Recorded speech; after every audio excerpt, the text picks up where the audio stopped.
वो जैसे विश्वामित्र जी ने यही सूर्य भगवान की आराधना करा करके, राम जी के कुल देवता कौन है? सूर्य भगवान है ना, उनकी आराधना करा करके और बंधु उस समय में रीछ, बानर, गिद्ध और गिलहरियों को भी यहाँ दिव्य मंत्र दे करके और उनसे साधना करा करके युग निर्माण करा दिया। वैसे ही परम पूज्य गुरुदेव ने 20 करोड़ लोगों तक के गायत्री मंत्र पहुंचाया। तुम्हें घबराने की जरूरत नहीं है। दुनिया वाले कितना कहे कि भैया कलयुग बैठा, मार कुंडली, अब जाओ तो कहा जाओ। अब हर घर में रावण बैठे, इतने राम कहाँ से लाओ? आप ये कह सकते हो गायत्री परिवार का एक सच्चा साधक रीछ, गिद्ध, गिलहरी की तरह काम करने वाला, यह संसार में डरने वाला नहीं है, भय से ग्रसित होने वाला नहीं है, क्योंकि उसके गुरु ने कहा है 21वीं सदी, ये बोलोगे जोर से, 21वीं सदी उज्जवल भविष्य। आने वाला कल जो होगा दूसरों के लिए, दुनिया के लिए गलत हो सकता है, हमारे लिए गलत नहीं है। हम नहीं डरेंगे, हम इससे डर करके युग निर्माण का काम बंद नहीं करेंगे। हमें इससे कोई भय नहीं है, चाहे, क्योंकि 20 करोड़ लोग जब हम लोग हैं तो एक एक व्यक्ति 5 तक पहुंच जाएगा तो क्या होगा भैया? कितना हो जाएगा? 100 करोड़ हो जाएगा। कितना हो जाएगा? बस यही काम करने के लिए इनको रात में नींद नहीं आ रही है। ये लोग जो एक स्थान पर ज्यादा देर बैठ नहीं सकते, इसमें इतना धक्का मुक्की खाकर एक साथ बैठ करके, और ये सब बुजुर्ग लोग आपके बीच में आए बस इसी काम के लिए। किस काम के लिए? कि हम लोग 1 से 5 तक पहुंच जाए। क्या करे? बस एक व्यक्ति 5 लोगों तक के बात बता दे कि मानव मात्र। आज हम लोग थोड़े से बटे हुए हैं। कैसे है? बटा हुआ है। कोई मत में बटा हुआ है, मतांतर में बटा हुआ है, जाति में बटा हुआ, धर्म में बटा हुआ, संप्रदाय में बटा हुआ है। परंतु ये बात कहने वाला कोई दूसरा नहीं है आपके गुरु के अलावा, क्योंकि उनको मालूम था आने वाला कलयुग जब आएगा तो इस समय में मानव जो है अलग अलग मतांतरों में बढ़ जाएगा। कलयुग के पाखंड से लुप्त हो जाएंगे सदग्रंथ, और दम्भी न निजमति कल्प करो प्रकट किए बहु पंथ। बहुत सारे पंथ खड़े हो जाएंगे और ये नहीं समझ में आने देंगे। हर कोई आदमी कहेगा तू मेरी बात सुन, मैं अच्छा हो, पर कोई ये नहीं कहेगा सब एक साथ रहो। कोई कहेगा क्या? कोई कहेगा मेरे डब्बा के अंदर आके बैठ जा, मेरे पास में ब्रह्म ज्ञान है, मेरे पास ऐसा है, मेरे पास वैसा है, मैं तेरे को ये सिखा दूंगा, तुझे ये मिल जाएगा, मैं छू मंत्र कर दूंगा तो तू ऐसा हो जाएगा और तेरा ऐसा हो जाएगा। परंतु कोई ऐसा कहने वाला यदि होगा बंधुओं कि तुम मेरे शरीर के पार्ट हो, तुम्हारे गुरु ने दुनिया में, जब भी कोई गुरु की बात आएगी तो आप सीना ठोक करके कह सकते हो कि मेरे गुरु ने बस एक बात कही है। क्या? गुरुदेव से पूछा, गुरुदेव आप कौन हो? तो बोले बेटा मैं ना लिखने वाला हूँ, क्योंकि परम पूज्य गुरुदेव ने कितना लिखा है, दुनिया में इतना लिख नहीं सकता कोई। आप बोल सकते हो 3280 पुस्तकें। कितनी? 3280, जिसमें 4 वेद, 18 पुराण, अरण्यक, स्मृति, उपपुराण आदि सहित भाष्य करके, और इसी 3.5 हाथ के शरीर पर और समाज संस्कृति पर 3500 पुस्तकें लिखने वाला आज तक दुनिया में कोई पैदा नहीं हुआ। वो सिर्फ आपका गुरु है जिनका नाम है पंडित श्रीराम शर्मा आचार्य, बाकी और कोई हो नहीं सकता। हिस्ट्री खोल के देख लीजिए, गूगल करके देख लीजिए, कोई मिलेगा नहीं आपको, वो एक ही मिलेगा। और उन्होंने, उनसे किसी ने पूछा कि गुरुदेव हम आपके कौन हैं? तो गुरु के लिए हम कौन होंगे? हाँ, ये सही बोल रहा है। आपके गुरु ने ऐसा कहा है कि तुम मेरे शरीर के पार्ट हो। कौन हो? अंग अवयव हो, मेरे शरीर के पार्ट हो। क्योंकि इस बार प्रज्ञा अवतार जब आए, भगवान राम आए तो 12 कलाओं से, भगवान श्री कृष्ण आए तो 16 कलाओं से, भगवान परशुराम आए तो 10 कलाओं के साथ में, परंतु इस बार प्रज्ञा अवतार यदि आए हैं तो संपूर्ण जो है 24 कलाओं के साथ में जितनी कलाएं सूर्य के अंदर में होती है उतनी समस्त कलाओं के साथ में आए हैं। जैसा तेज भगवान के परमात्मा के शरीर के ऊपर कपड़े का, वैसे ही सूर्य का तेज तुमको प्रदान किया है कि तुम दुनिया में सबसे अलग नजर आओगे। और कोई भी ऐसा कहेगा ये वो लोग है जो युग निर्माण करने के लिए एक महापुरुष आया था पंडित श्री राम शर्मा आचार्य, ये उसके शिष्य नहीं, उसके शरीर के पार्ट है। क्या है? संग, शरीर के अंग अवयव। हाथ हो तो गिरते हो को उठाओ, है ना। वाणी हो तो लोक कल्याण के लिए बोलो। ये मत कहो कि हमारा गायत्री परिवार नहीं, हम सब गायत्री परिवार के लोग हैं। परम पूज्य गुरुदेव ने क्या कहा? हम सब, क्योंकि परिवार बोला और परिवार का अर्थ होता है वसुधैव कुटुंबकम, अखिल विश्व गायत्री परिवार। ऐसा नहीं बोला आवल खेड़ा गायत्री परिवार, हरिद्वार गायत्री परिवार, कौन सा गांव है, गणेशपुर के एलवीरा गायत्री परिवार, ऐसा बोला। अखिल विश्व, अखिल विश्व का जड़ चेतन जगत का जो भी जीव है वह सब सूर्य का परिवार है, जो सूर्य की ऊर्जा लेता है। बंधुओं, आप वो बात कहने वाले गुरु के शिष्य हो कि अंग अवयव हो, उनके शरीर के अंग अवयव और पार्ट हो आप, जो आपके गुरु ने कहा। ये बात आप लोगों को बताना है। आप यहाँ पर काय के लिए बैठे? क्यों पिपरी वाले भैया? हम लोग इसके लिए बैठे अपनों से अपनी बात करने के लिए कि हम, हमारे गुरु के कौन है, हमारा गुरु हमारा कौन है। तो कोई कहेगा कि हमारा गुरु हमारे शरीर के अंदर चलने वाली एक एक धड़कन, और हमारे जो गुरुदेव ने क्या कहा कि तुम मेरे शरीर के पार्ट हो, शिष्य नहीं हो। शिष्य और गुरु में एक परंपरा होती है कि चलो गुरु पूर्णिमा आएगी, एक जोड़ी कपड़ा और 5 किलो अनाज दे जाना, 2 नारियल चढ़ा जाना, और मैं तुम्हारा गुरु, तुम मेरे चेला। और बोले भैया बस फिर अगली बार गुरु पूर्णिमा पे और मिलना। परंतु ये गुरुदेव ने ऐसा नहीं कहा, तुम मेरे शरीर के पार्ट हो बेटा, मेरे शरीर के अंग अवयव हो, क्योंकि मेरे शरीर का एक एक रोम जो है वो मेरे एक एक कार्यकर्ता के द्वारा बना हुआ है। परम पूज्य गुरुदेव ने कहा ये मेरा कार्यकर्ता ही मेरा रूप है। क्या है? मेरा कार्यकर्ता, मेरा काम करने वाला ही मेरा रूप है, बाकी मेरा और कोई दूसरा रूप नहीं है। न मैं राइटर हूँ, न मैं कथावाचक हूँ, न मैं पंडित जी हूँ, न मेरे पास में बहुत बड़ा ज्ञान है। बस मुझे तो किसी चीज में देखना चाहिए। तो जो दुखी समाज है उसके अंदर उसके लिए रोता हुआ, चित्कार करता हुआ एक मैं वही दिव्य आत्मा हो। इसके लिए अपने गुरु का जो संदेश है बंधुओं, ये जन जन तक के पहुंचना चाहिए। इसके लिए हम लोग यहाँ पर बैठे हैं, क्योंकि इस कलश का लाने का दूसरा कोई उद्देश्य नहीं है। क्योंकि आज जो है असुर आवाज लगा रहे हैं चारों तरफ से कि युग निर्माण करने वाले युग निर्माण कैसा करेंगे, परंतु तुमको चिंता करने की जरूरत नहीं है। युग निर्माण होकर रहेगा। क्या बोला मैंने? युग निर्माण होकर रहेगा। सिर्फ हमको क्या करना है? 1 से 5 हो जाना है। क्या करना है? 1 से 5 हो जाना है। 1 से 5 कैसे होंगे? 1 से 5 होने का मतलब मैं, मेरी पत्नी, मेरा बच्चा और मेरा परिवार, ठीक है, मेरा मामा, मेरी बुआ और मेरे चाचा ताऊ। क्या करना है हमको? दूर नहीं जाना है। जुट जाए हम सब मिलकर के नवयुग के निर्माण में, आओ हम खुशहाली वो दे मिलकर इसी जहान में। पहले खून के 5 रिश्तों को जोड़कर युग निर्माण का कार्य आरंभ करेंगे, और वो करेंगे साधना से। कैसे करेंगे? साधना से। सबसे पहले अपनी साधना आरंभ करेंगे। साधना कौन सी? माला वाली। माला वाली तो हम करते ही है। सबसे पहले इंद्रिय संयम, है ना बाबू जी? इंद्रिय संयम, अर्थ संयम, विचार संयम, वाणी का संयम, ये 4 संयम अपने आप पर लागू करेंगे। युग निर्माण की कड़ी में हमको देख करके कोई पूछे कि भैया क्या खाते हो, गाल बहुत मोटे हो रहे, तो ध्यान से बताना पड़ेगा थोड़ा थोड़ा घी लगा के खाता हूं, है ना। हमको देख करके किसी ने सीखना चाहिए कि ये युग निर्माण ही है। भैया ये पीले कपड़े वाले, भैया आपकी तरक्की हो कैसे रही है, आपका तेज कैसे बढ़ रहा है, समाज में आपका नाम कैसे हो रहा है, आप कैसे ऊपर उठते जा रहे हो। तो उन्होंने बोला भैया थोड़ा थोड़ा घी जो है ना शांति कुंज से मिलता है हमको।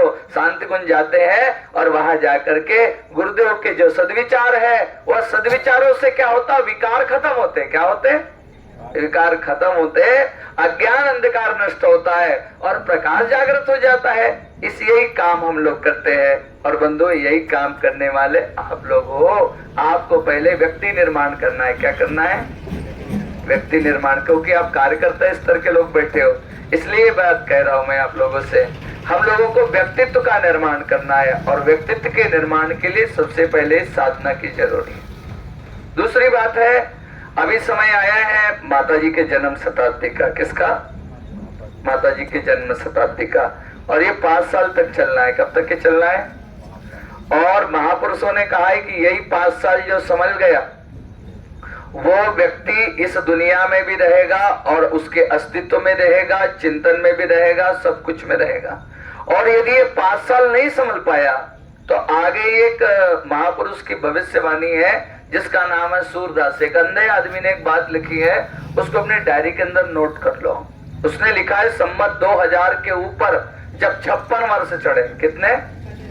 56 वर्ष चढ़े, माघ मास संवत्सर व्यापे सावन में ग्रहण पड़े और बंधुओं, मारुत विष फेंके जगमाही प्रजा बहुत मरे, काल व्याल से वही बचे जो गुरु का ध्यान धरे। क्या करे? जो गुरु का ध्यान धरे। अब ऐसा मत कहना, परम पूज्य गुरुदेव ने एक बात और क्लियर कही, जितने समाज में गुरु को मानने वाले लोग हैं वो आपके भाई बहन है। कौन है? चाहे वो जय गुरुदेव बाबा को मानने वाले हो, चाहे साईं बाबा को मानने वाले हो, श्याम बाबा को मानने वाले हो, राम को मानने वाले हो, जिसको भी मानने वाले हो, वो सब आपके भाई बहन युग निर्माणी है। कौन है? युग निर्माणी है। हमें ये नहीं बोलना कि हम गायत्री परिवार वाले और हमारा गायत्री परिवार नहीं। हम लोग तो सब जो है गायत्रायते इति गायत्री, जो भगवान का भजन करने वाले जितने लोग हैं वो हमारे हैं। कौन है? वो हमारे हैं। जो ईश्वर को मानने वाले, जो सनातन को मानने वाले, वो लोग हमारे हैं। इसके लिए हम लोग गायत्री परिवार के लोग इस प्रथा को, इस परंपरा को लेकर के चलेंगे। आगे आने वाले कल में ये बात जरूर होगी कि 2000 अभी 25 चल रहा है ना, कि 26 चल रहा है? 25 चल रहा है। 25 से 65 होने के लिए ज्यादा दिन समय, 56 होने के लिए ज्यादा दिन नहीं लगेंगे। अब बीच में बचा है 30 साल हमारे पास में। कितना? 30 साल। और 30 साल के जो 5 वर्ष है, आ जाओ बहनों, ये समय जो है बहुत तनातनी का है। इसलिए आज बाबूजी कह रहे थे, अभी जो समय आया है ये समय बहुत बहुत गलत है, आने वाला है। तो हाँ, सत्य में समय बहुत गलत आने वाला है। हम ये 4-5 सालों में देख रहे, जैसे ही 2013 से 2065 तक की घोषणा की थी, 13 के बाद में 19-20 तो इतना खतरनाक हुआ। और महाराज 26 से लेकर 30 तक के, अभी हमारे बाबूजी क्या कर रहे हैं मालूम नहीं, उन्होंने आज बहुत अच्छी बात बोली कि अभी जो है 5 साल तक का समय बहुत गलत आने वाला है। और हमारे को भी ऐसा लग रहा है कि बहुत गलत समय आने वाला है। बच्चों के चिंतन, चरित्र और व्यवहार को देख करके, आने वाली जो हमारी भविष्य है उसको देख करके हमारे को ऐसा लग रहा है समय बहुत गलत है। तो इस समय में हमारे को जुड़ नहीं जाना चाहिए सत्संग से? नहीं बोलोगे? जुड़ना चाहिए ना। अब यदि हम सत्संग से नहीं जुड़ेंगे और तो हमारे बच्चे नहीं जुड़ेंगे, और हमारे बच्चे नहीं जुड़ेंगे सत्संग से, तो कहाँ चले जाएंगे? कुसंग में। कहाँ चले जाएंगे? कुसंग में। फिर बताओ, हमारा बिल्डिंग बनाने का क्या मतलब रहा? नहीं क्या? हमारी तरक्की का क्या मतलब है? सबसे पहले हमारा जो मुक्ति दाता है, कौन? हमारा पुत्र, हमारी पुत्री, वो इससे जुड़ना चाहिए। कैसे जुड़ना चाहिए? वो युग निर्माण मिशन से जुड़ना चाहिए। बंधु, वो युग निर्माण को समझना चाहिए, गुरुदेव की बात को समझना चाहिए। तो ये कैसे जुड़ेंगे? क्यों सूर्य दादा? बच्चा कैसे जोड़ेंगे आप? बच्चा जोड़ेंगे बाल संस्कार शाला से। अपने घर का बच्चा जोड़ लिया तो काम चल जाएगा क्या? नहीं। यदि हम युग निर्माणी हो गए और पड़ोसी युग निर्माणी नहीं है, तो हमारे को बदमाश कहने वाला, हमको तकलीफ देने वाला दूसरा नहीं होगा, वही पड़ोसी होगा, है ना। क्योंकि बोलेगा भैया तो बड़ी ज्ञान की बातें करता है, और वही समझेगा। क्योंकि आपको सज्जन और दुर्जन ठहराने वाला कोई दूसरा नहीं रहता, अपने पड़ोस में, अपने घर में विद्यमान होता है। बच्चे को संस्कार नहीं दिए तो बोले तुम्हारा ज्ञान विज्ञान तुम्हारे पास रखो, हमारे को तो समाज में जो मिल रहा है वो इससे कार्य करेंगे। इसलिए मेरी अनुनय विनय प्रार्थना है, बाल संस्कार शाला जो है हमारा सबसे पहला बेसिक स्तर है। क्या है? बाल संस्कार शाला। ये माता बहनें जो बैठी है, इनमें एक ऐसी योजना चलना चाहिए और आगे आने वाले समय में आठनेर शक्तिपीठ हर क्षेत्र के अंदर में बाल संस्कार शालाओं का निर्माण करेगा। परंतु चलाएगा कौन उसको? बहनों को बोलना पड़ेगा, चलाएगा कौन? रविवार के दिन एक दिन कौन चलाएगा? 1 घंटा चलाना पड़ेगा ना। और कैसे चलाएंगे? अरे महाराज कुछ नहीं, 5-10 रुपए की चॉकलेट ला लो, ये सब जो आने वाला जो भविष्य है हमारा, आने वाला जो अगला भारत है, ये यहाँ पर जो है आपके पास में आ जाएगा। 5-10 रुपए का नारियल भगवान के पास में फोड़ते हैं और गणपति बाप्पा मोरिया कहते हैं। ये जीते जागते गणपति आपके आजू बाजू आकर के बैठ जाएंगे। तो किसी ने कहा है, चंदन इस देश की मिट्टी, तपो भूमि हर ग्राम हो। अब बजाओ ताली। हर नारी देवी की प्रतिमा, बच्चा बच्चा राम हो। हर नारी देवी की प्रतिमा, बच्चा बच्चा राम हो। चंदन है इस देश की माटी, तपोभूमि हर ग्राम हो। चंदन है इस देश की माटी, तपोभूमि हर ग्राम हो। हर नारी देवी की प्रतिमा, बच्चा बच्चा राम हो।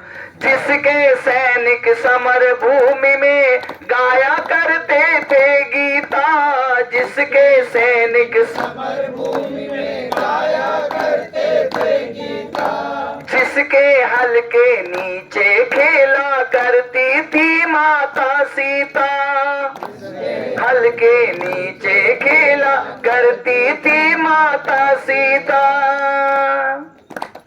ईश्वर का आदर्श यही पर, ईश्वर का आदर्श यही पर अविरल है, अविराम है। हर नारी देवी की प्रतिमा, बच्चा बच्चा राम है। हर नारी देवी की प्रतिमा, बच्चा बच्चा राम है। जैसी दुर्गा मैया बना करके लाई है, इनमें कोई कमी है क्या जो बैठी? हाँ, पर ये चलती फिरती बढ़िया, ये बोलती चालती, इनको दुर्गा बनाना है। क्या बनाना है? इनको दुर्गा बनाना है। और मेरी माँ, मेरी बहनों, जिस दुर्गा का चित्र आप इधर साइड देख रहे हैं ना, हमारी वंदनीय माता भगवती देवी शर्मा, इसका निर्माण भी ऐसे हुआ। गुरुदेव का निर्माण तो आपने सुना।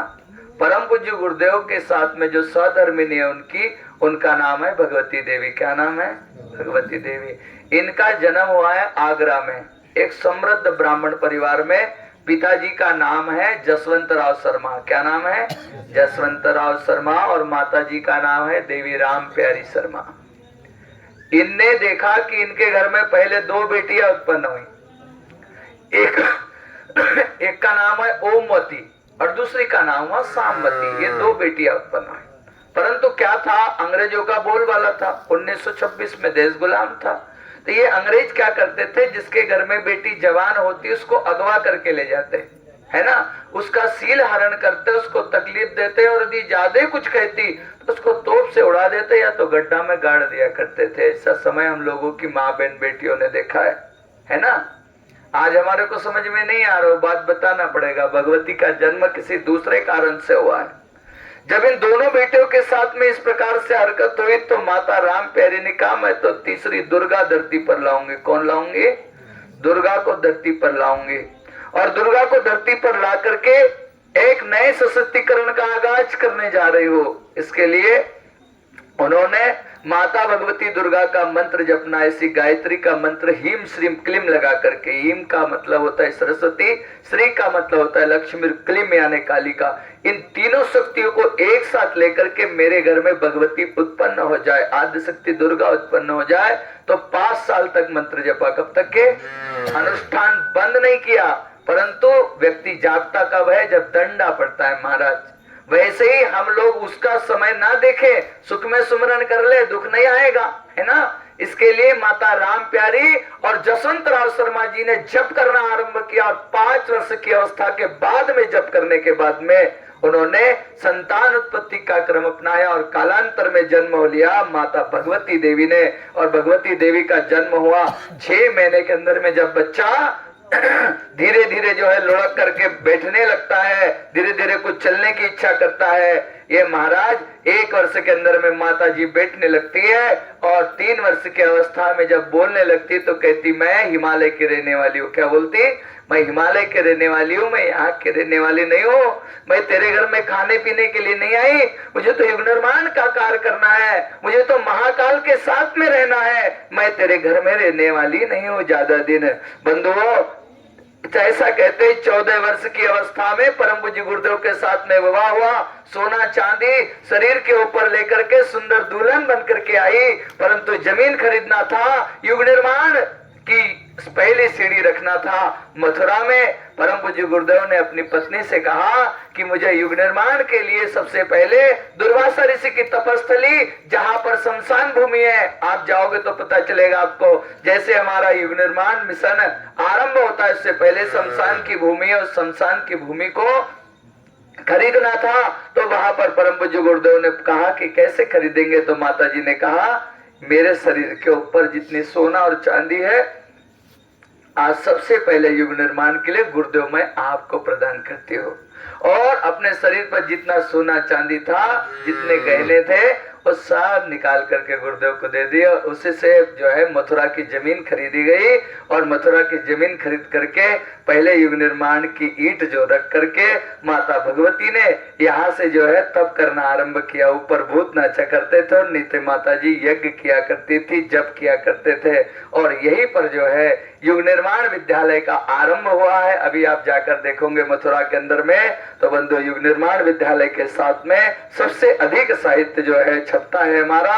और अखंड ज्योति नामक पत्रिका जो 1926 में आरंभ हुई परम पूज्य गुरुदेव के द्वारा, उसकी भी जन्म शताब्दी का जो समय है वो आया। और माता भगवती ने फिर जब हिमालय की यात्रा परम पूज्य गुरुदेव जाने की इच्छा किया, तब अपनी 350 एकड़ जमीन बेची परम पूज्य गुरुदेव ने। और दलदल भरी जमीन, जहां पर आप गायत्री मंदिर देख रहे हैं ना, एक पीपल का पेड़ है अभी भी, उस पीपल के पेड़ के पास में मिट्टी का मकान बना दिया माता जी को और कहा यदि तुम इस शंकर के साथ में, महाकाल के साथ में रहना चाहती, युग निर्माण का काम करना चाहती हो, तो हे देवी भगवती तुम्हें इसी मिट्टी के मकान में रहना पड़ेगा। और जो युग निर्माणी आएंगे उन लोगों को भोजन बना करके देना और भगवान का संदेश सुनाना, ये बताना मानव मात्र एक समान, नर और नारी एक समान। माता जी ने 24 साल तक अकेली रही। कितना? 24 साल तक के रह करके हम सभी बच्चों का लालन पालन करने वाली माँ का नाम है भगवती देवी शर्मा, जो 8 बजे से भोजन बनाती तो रात के 11 बजे तक के किसी भी परिजन को भूखा नहीं रहने दिया। बंधुओं, शांति कुंज जहाँ पर बना है उस पूरा गंगा के धार को भरा, पीछे से 16 नंबर घाट के पीछे से गंगा जी की धार को निकाला और सप्तऋषियों की भूमि में यहाँ पर जो है शांति कुंज का निर्माण करना आरंभ किया।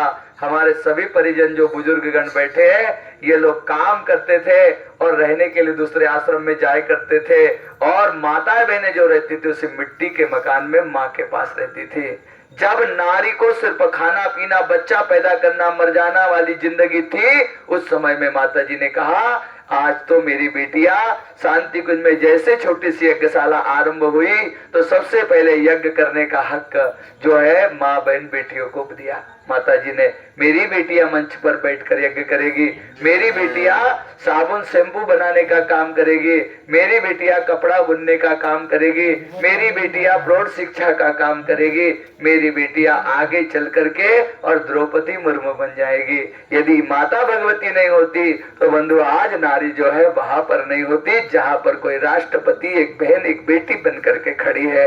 ये किसने हक दिया?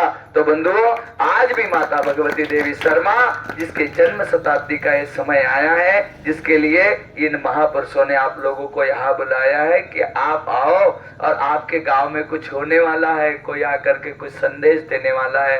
बंधु, यही संदेश देने वाले हैं कि माता भगवती ने जिस प्रकार से नारी जागरण का कार्य आरंभ किया, आप यदि गायत्री परिवार को जान गए हो तो आपका पड़ोसी नहीं जानना चाहिए क्या? जानना चाहिए ना। वो किसी में भी जुड़ जाए अच्छी बात है, साईं बाबा में जुड़ जाए, राम बाबा में जुड़ जाए, श्याम बाबा में जुड़ जाए, किसी में भी जुड़ जाए, पर एक दिन दीप यज्ञ करे तो आप उनके इसमें जाओ, वो आपके इसमें आ जाए, हम एक दूसरे का समन्वय मिलाकर काम करें। वो भी भगवान का काम कर रहे, युग निर्माण का ही है, और हम भी युग निर्माण का कार्य पर समन्वय मिलाकर करें। क्या करें? जितनी धार्मिक संस्थाएं हैं वो सब समन्वय मिलाकर काम करे और युग निर्माण की नींव को रखे।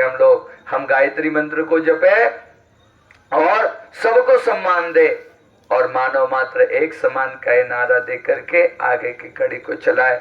यही माता जी का उद्देश्य था। अंतिम शब्द माता जी के है कि जिस दिन के लिए जो है शेरों को माए जन्म देती है, मेरे बच्चों से कहना मेरे जाने के बाद वो समय आ गया है। अब वो समय आ गया है कि हम लोगों को काम में लग जाना है। तो कितनी देर के लिए लगना है? 1 घंटे के लिए। कितनी देर के लगना है? हमने जो संकल्प लिया था गायत्री मंत्र की दीक्षा के समय में, वही संकल्प राम जी ने भी लिया था, वही जो समय था वो कृष्ण जी ने भी लिया था, वही कबीरदास जी ने भी लिया था। 1 घंटा समाज के लिए कितना दे?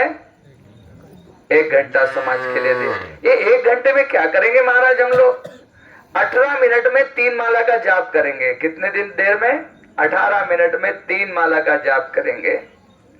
और ये जो आगे आने वाले 20 मिनट है, इनमें क्या करेंगे? इनमें हमारा क्या काम होगा? हम समाज में व्याप्त भ्रांतियों को मिटाने के लिए ये 40 मिनट का जो समय है, आपको अपने गांव में सबसे पहले अपना परिवार और अपने ग्राम तक के घर घर जो है, इन 5 वर्षों में घर घर में दीपक जल जाना चाहिए। ये दीपक